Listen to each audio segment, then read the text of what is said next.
नमस्कार। व्याख्यान में आप सबका स्वागत है। पिछले वीडियो तक हमने रघुवंश महाकाव्य के प्रथम सर्ग के 60 श्लोक या पद्य पढ़ लिए हैं।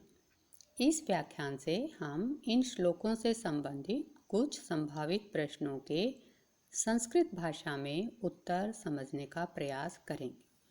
क्योंकि पाठ्यक्रम में इस पुस्तक के जो 25 अंक निर्धारित हैं, उनमें से 10 अंक के 5 प्रश्नों के उत्तर संस्कृत माध्यम से लिखने होंगे। प्रत्येक प्रश्न के 2 अंक निर्धारित हैं। इन प्रश्नों के उत्तर प्रायः 1-2 पंक्ति में लिखे जाते हैं। उत्तर का आकार लघु होने से इनको लघुत्तरात्मक प्रश्न कहा जाता है। पुस्तक से 2 तरह के प्रश्न पूछे जा सकते हैं। कवि या पुस्तक, कवि लेखक या पुस्तक से संबंधित सामान्य प्रश्न, विषय वस्तु से संबंधित विशेष प्रश्न। हम दोनों तरह के प्रश्नों के उत्तर जानने का प्रयास करेंगे।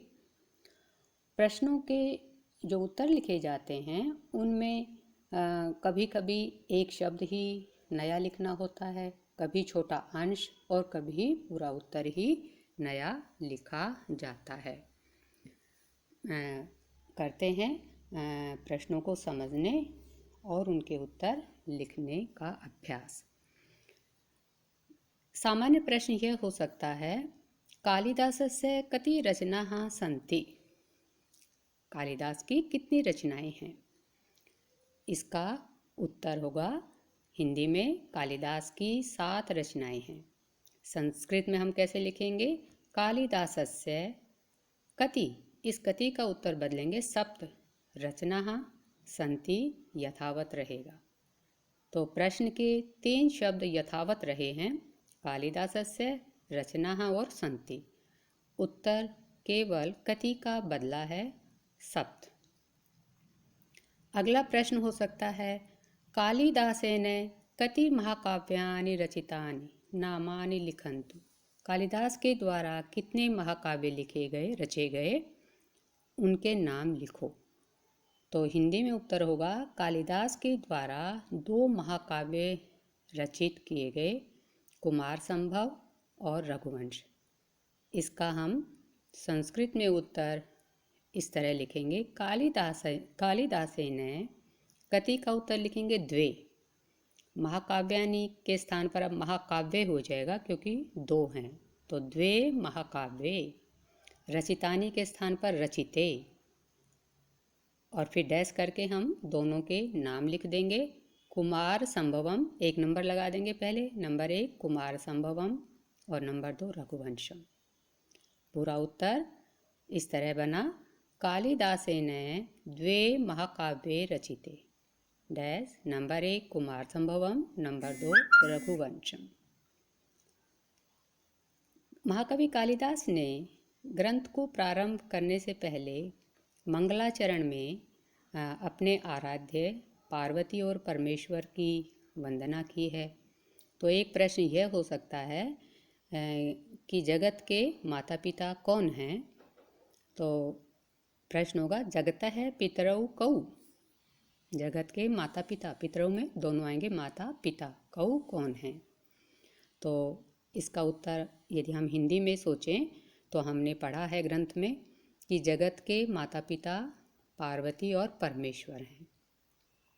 उत्तर संस्कृत में इसका इस तरह होगा, जगतः पितरौ, ये दोनों शब्द यथावत रहेंगे। कौ का उत्तर बदल जाएगा, पार्वती परमेश्वरौ स्तः, पार्वती और परमेश्वर हैं। तो कौ का उत्तर बदल गया, पार्वती परमेश्वरौ स्तः हैं। अगला प्रश्न संस्कृत में यह हो सकता है, रघुवंश महाकाव्ये सर्वप्रथमं कस्य नृपस्य उल्लेखः कृतः? रघुवंश महाकाव्य में सर्वप्रथम किस राजा का उल्लेख किया गया है? तो हमने पढ़ा था कि मनु राजा का सर्वप्रथम उल्लेख आया है। तो उत्तर इसका बनेगा, रघुवंश महाकाव्ये सर्वप्रथमम, कस्य का उत्तर केवल परिवर्तित होगा मनोः, आगे यथावत रहेगा।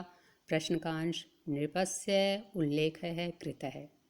संपूर्ण उत्तर यह बना रघुवंश महाकाव्ये सर्वप्रथमं मनोः नृपस्य उल्लेख कृत है। अगला प्रश्न ये हो सकता है कि रघुवंशी राज्ञां के गुणाः आसन। रघुवंशी राजाओं के क्या क्या गुण थे।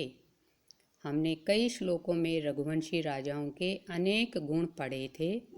उनमें से कुछ गुणों का उल्लेख हम यहाँ करेंगे लगभग 2 पंक्तियों में। जैसे रघुवंशी राज्ञां गुणाः आसन, पहले ये लिख देंगे रघुवंशी राज्ञां के स्थान पर इसको हटाकर लिख देंगे गुणाः आसन। ये गुण थे कौन कौन से, फिर एक एक को बता देंगे। जैसे यथा विधि हवनम, याचकानां यथा कामार्चनम, यथापराध दंडनम, यथा काल प्रबोधनम, दानाय धन संचयनम, सत्याय मित भाषणम, और फिर डैश करके लिखेंगे इत्यादय। ये सारे याद नहीं हो तो इनमें से करीब 4 लिखे जा सकते हैं। इनको एक बार और बताया जा रहा है कि रघुवंशी राज्ञां गुणाः आसन डैश यथा विधि हवनम, याचकानां यथा कामार्चनम, कोमा कोमा लगाते जाएंगे, यथा प्रात दंडनम, यथा काल प्रबोधनम, दानाय धन संचयनम, सत्याय मित भाषणम, और फिर डैश करके लिख देंगे इत्यादय।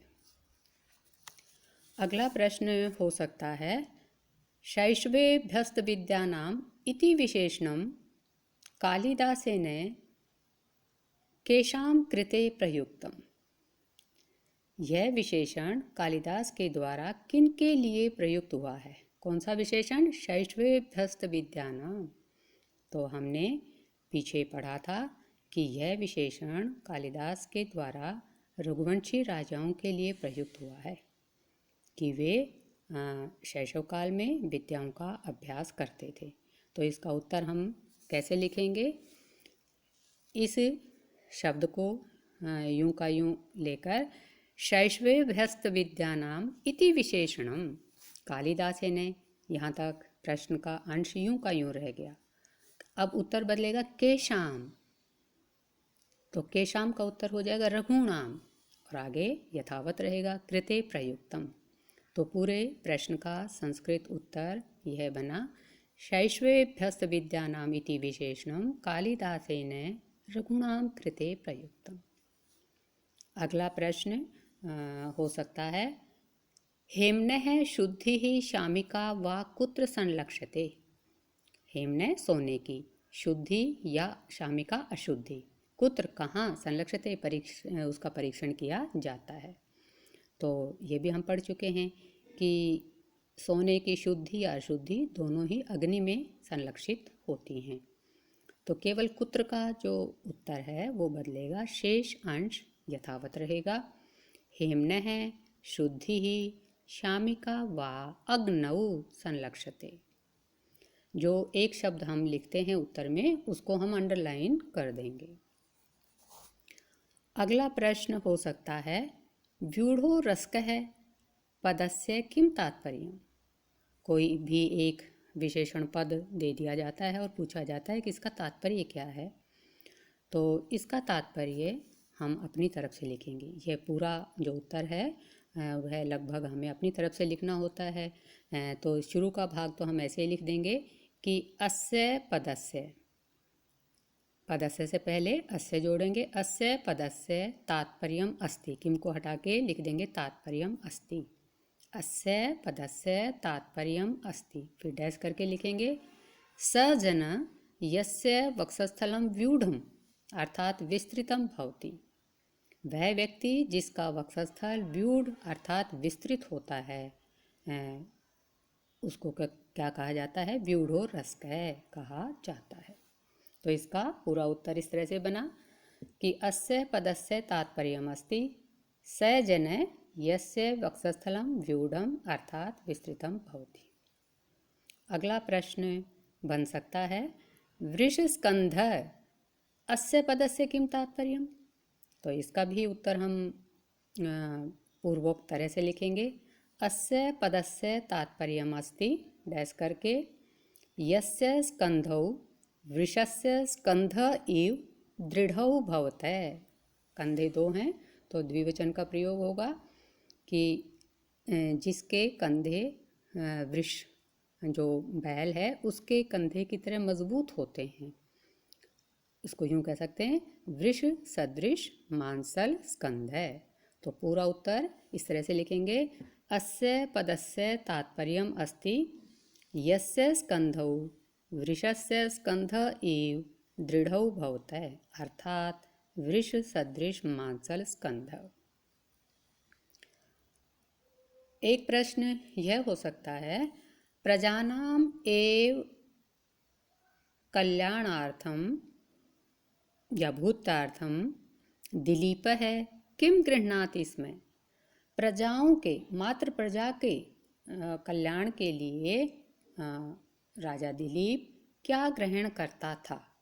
तो हम पढ़ चुके हैं कि वो कर लेता था, बलि लेता था, लेकिन स्वयं के लिए नहीं, प्रजा के कल्याण के लिए। तो इसका उत्तर जो लिखेंगे तो किम का उत्तर बदलेगा केवल बलिम। शेष भाग प्रश्न का यथावत लिखा जाएगा, जैसे प्रजानाम एव कल्याणार्थम या भूत्यार्थम, इसकी जगह भूत्यार्थम भी पूछा जा सकता है तो उत्तर लिख देंगे भूत्यार्थम दिलीप है बलिम। किम का उत्तर क्या बदला, बलिम, और शेष ऐसे ही रह जाएगा गृह्णाति इसमें। इस तरह से हम इन लघुत्तरात्मक प्रश्नों के उत्तर आसानी से संस्कृत में लिख सकते हैं। आज इतना ही। आप सभी की कुशल कामना के साथ धन्यवाद। जयतु संस्कृतम, जयतु भारतम।